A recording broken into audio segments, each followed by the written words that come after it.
Sud Bosne i Hercegovine ove godine donio je prvu presudu zasnovanu isključivo na dokazima iz prepiske putem aplikacije Sky, punog naziva Sky ECC. Kanadska aplikacija bila je enkriptovana, odnosno zaštićena komunikacijska platforma.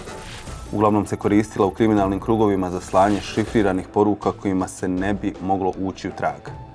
Licenca je koštala između 1000 i 4000 maraka godišnje, sve do 2021. godine kada je Europol uspio provaliti u aplikaciju i doći u posjed miliona poruka, što je rezultiralo hvatanje međunarodnih kriminalnih mreža.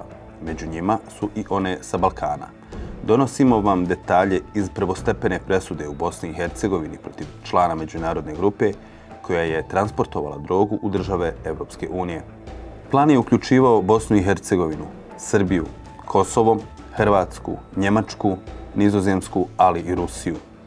Sve počinje u Sarajevu gdje se 30-godišnji Radovan Damjanović sastaje sa svojim prijateljima. Oni dogovaraju plan i kreću u prvu nabavku.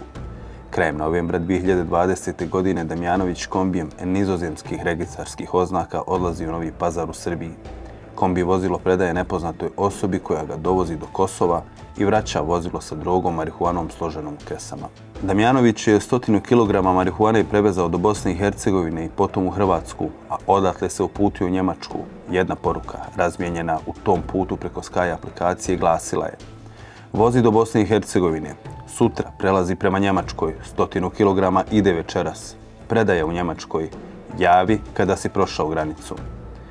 Damjanović je primijetio da se iz prtljažnika osjeti miris marihuane pa se požalio saradnicima da bi ga na granici mogli uhvatiti. Savjet kako da zamaskira problem koji je dobio uključivao je i sljedeću poruku: pršute, suđuke, nek ubije to, pa ćemo ovdje srediti to.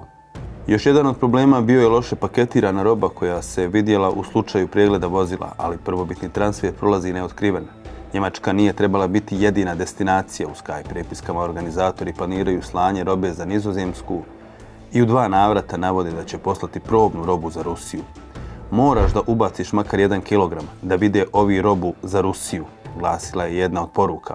U decembru 2020. godine plan je bio ponoviti cijelu rutu i prevesti drogu u Bosnu i Hercegovinu na već ustaljeni način. Damjanović ulazi u Bosnu i Hercegovinu i vozi prema graničnom prijelazu Gradiška, gdje ga je čekao Luka Mišević, tada 28-godišnji mladić iz Imotskog u Hrvatskoj. On za 5000 maraka pristaje voziti dalje, prvenstveno prema Njemačkoj, a prema prepiskama i dalje za Nizozemsku.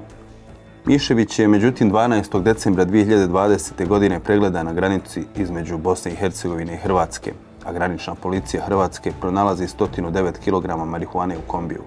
Pao je, druže, obavještava 13. decembra jedan od organizatora putem Sky aplikacije.